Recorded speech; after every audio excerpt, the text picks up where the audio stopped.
wouldn't want to own a castle? And here, there are plenty to choose from. Over 700 in total. It's a place straight out of a fairy tale. But it's turned into a nightmare for developer Recep Erdogan because no one wants to live here. He dreamed up the idea of building these chateau-style villas some 200 kilometers east of the Turkish capital, Istanbul. We're here in the turret that every villa has. From here, owners can enjoy the view of the natural landscape. They also have a nice overview of the estate and other villas. We have our Arab friends in mind as buyers, and we've seen how they've been keen to invest money in our country in recent years.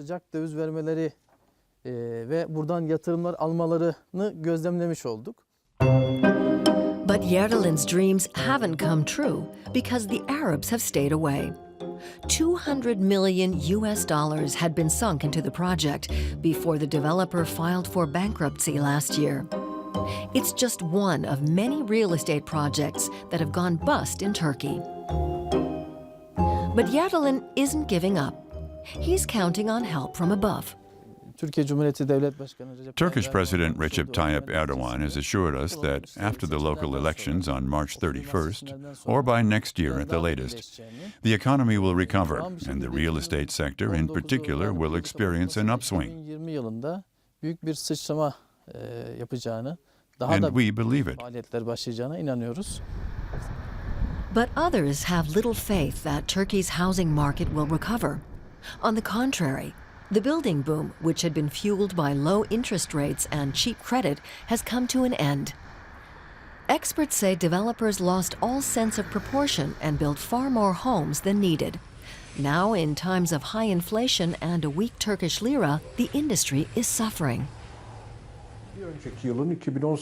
Compared to the previous year, new home sales have collapsed. The number of mortgages issued has fallen by close to 80%.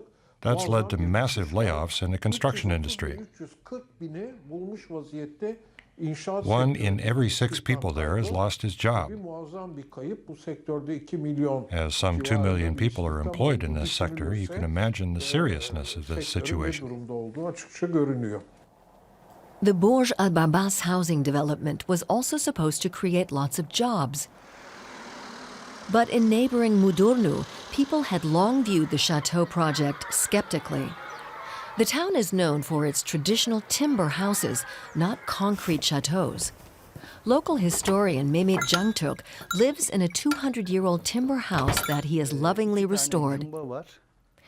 He's proud of Mudurnu's artisanal traditions. In this house, not even the nails come from a factory. A blacksmith made them with hammer and anvil. So it angers him that a Disneyland-style housing development for foreigners has been built just a few kilometers away.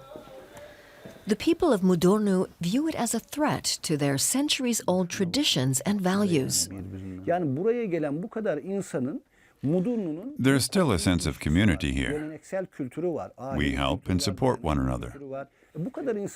How can we pass on our traditions and values to the next generation when thousands of people, whose only connection to this place is a real estate investment, settle here? Yet it's likely no one will ever move in here. Burj Al Babas looks set to become a ghost town. To keep that from happening, Recep Erdogan is selling these chateaux for just 350,000 euros apiece. He still hopes to attract buyers who want to feel like the king of the castle.